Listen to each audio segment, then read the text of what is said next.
a startup named Mistral AI has raised a $105 million seed round, they're calling it. Should be at about a $240 million valuation, according to reports.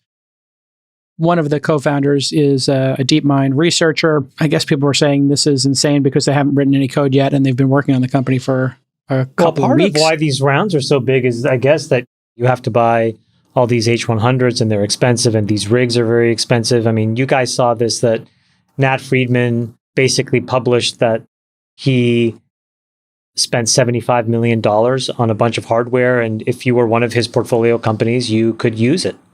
So getting these H100s and A100s to train on seems to be a non-trivial task. And they're very expensive, even if you can get a hold of them. So I think what we're talking about is basically that these rounds have to go up. Because if you notice, like the post, you had to raise the post so that it wasn't so utterly dilutive as to completely disincentivize the employees. But let's be honest here. Nobody's writing a $105 million seat check. That $105 million is chopped up probably 10 ways to Sunday. So there's a bunch of people putting in 5s and 10s and 15s. I asked one of the people in the round, and they said it was massively oversubscribed. Yeah. So it's everybody taking a little teaser bet. The problem with these teaser bets is they never hit in the way that you think. Maybe you'll get your money back with all the dilution that's going to happen, et cetera, et cetera. This is not the way to make money, guys. I'm just going to be honest with you. So whoever's putting money in thinking they know what the fuck they're doing, you might as well just light it on fire, go to Vegas and have some fun with it, because you will make more, you'll get more enjoyment from that than you will from making these kinds of investments. What do you think, Brad? It's dumb. Stupid. Stupid bet? Brilliant bet? Well, by the way, this has nothing to do with the company, nothing to do with the idea. I'm saying, just talking about bet sizing. When you're betting $4 million in a $105 million round at 240 posts, you do not know what the fuck you're doing. That is not the job. So again, Mistral, there are going to be a couple monster rounds, I think, announced next week, like that are going to make this one look like kids play. So a lot more of this is coming. You're exactly right. This is about buying H100s and compute. Everything we're talking about, right? An essential ingredient is compute, and it's a scarce resource. My God, these people that put the money in the seed round should have just bought NVIDIA. Buy some call options so you'd make more money. Well, and there's downside protection because NVIDIA has a floor. And by the way, because just in case Mistral doesn't work, NVIDIA will sell those H100s to somebody else. The resale value. Yeah, they probably have the option to resell them. Crazy. I do think you're right on these teaser bets. This is a power law business. There's a massive pressure on young junior partners, principals within these firms to do something. Fire them. It's not just teaser bets. What happens in these places is they want to get the logos because they need to explain to their LPs. Sorry, no, actually, no, that's even worse. The GP that can't manage their fucking principal should be fired. Right. And so the young people should shut the fuck up. Okay. Be lucky you have a job. Learn the craft. It'll take you a decade. And if you are proposing stupid bets like this, again, sizing matters. Again, I'm not talking about the company here. I'm just saying when you make a $5 million, $3 million deal memo for a $105 million round, that is stupid. Okay. And so if you're the partnership that allows those kinds of things to leak through, you don't know what you're doing. So at some point, somebody should be held accountable for this. And I guess what's going to happen is the returns of CalPERS are going to cascade through everybody else. Thinking, well, at least I own some, H100s for a minute.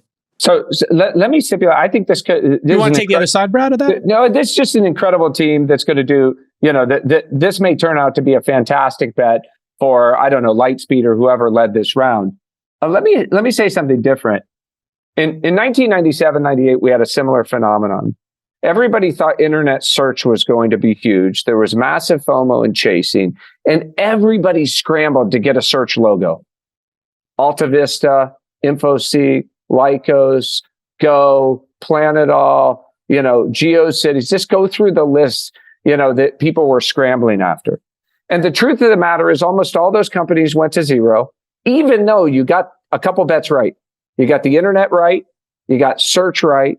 But you didn't have to invest $1 in search until 2003, and you would have captured 98, 99%. Do it again. Do it again now for social networking. Same thing. Do it again for social networking, Brad. Say all the names. Say all the names. It's the same thing. Same thing. And so, when I look at it today, we have a huge anti-portfolio for AI. It's painful. We've said no to over 60 companies, right? But when we look around, I see a lot of our competitors doing a lot of these deals. Maybe they're teaser bets. I don't really know the size they're putting into those companies. But I suspect that if we believe this is as big as it's going to be and going to play out over decades, then putting a bunch of really small bets in order to buy a network or buy relationships or buy logos, et cetera, I don't think it's going to work any better this time than it worked then around social networking. But to be clear, there are going to be some people who lead these deals, who help these companies build incredible businesses. And those will, there are going to be some winners here. I think there's time to participate in the winners. Look, right now, a lot of this is unknown and unknowable. It will become more clear in the 1, 2, 3 years ahead. The problem is for the LPs. Like if you are the LP, I am an LP in a bunch of venture funds. This stuff really turns my stomach because I'm like, wow, I am losing money every day. When I see these things, that's why I get so emotional about this. I think to myself, if the GPs that I've given money to are doing these kinds of deals, I'm screwed. At best, maybe I'll get back 50 or 60 cents on the dollar. And I immediately start thinking to myself, I really need to write this down. And I'm re-underwriting that person and that organization because I'm wondering, how can you let these things happen? Because if you just look back in history, you have to be really, really negligent to not learn that these things never work out the way that you think they are. And especially these kinds of rounds and this nominal ownership, the inability to defend ownership, it's just not a path to success. I mean, also, if you think about this, Chamath, what company in recent history that got overfunded actually used that money logically? The magic of Silicon Valley is the milestone-based funding system. And whenever you short circuit that, this money becomes a huge distraction to founders. If they were to receive 10 million, 25 million, work for a year or two, then raise another 25 or 50 million, they don't need to raise all this money at once. This is like taking your ABC round, putting it all in 100%. one. And 100%. All it does is distract founders. And then everybody coming for a salary says, well, you got 105 million in the bank. I want $3 million. I want $5 million. What's the best example, guys, of a huge financial winner that raised these ginormous amounts of money? What's the best example? Of a product. Pre-launch of a product, Chamath. There's no product here. What's the best example? Magic Leap? What is it? Of disasters that actually... No. What is the best example of a great company, I'm putting great in quotes, that raised these kinds of amounts so early in the cycle? Quibi.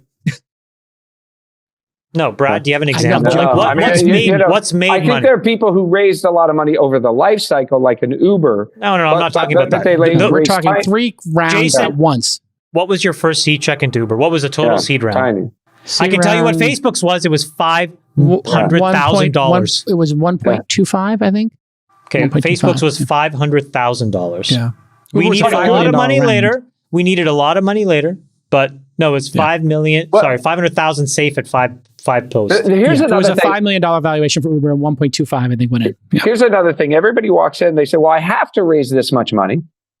And Why? It's good. This is a circular logic. I have to raise this money because I have to have all this compute.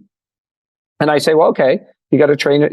We want to have a vertically integrated model. We want to train a model. I say, okay. So there's a huge upfront cost. And they're like, but I don't want to take a lot of dilution. So I have to raise it at a really high price. And so you say, okay, well, that's a challenge for you, not necessarily a good thing for us. And then they say, if you ask the question, is this an ongoing expense? They're like, oh yeah, we're going to have to retrain. Like we're going to have to continue to spend this money. And I'm like, well, so if you're a software company, for example, and you say, well, what's my COGS? If all of a sudden you have an embedded COGS that's massive and recurring, right, for your compute costs that we haven't had in the past, then the revenue on the other side of that's got to be a multiple of what a traditional software company might have in order to get back to that set of economics. So I think there's a scramble, and understandably so. If you think the big win, AGI or, this autonomous agent that's going to, be the top of the next funnel, that thing is going to be worth a lot. But to me, those are lottery tickets at this stage.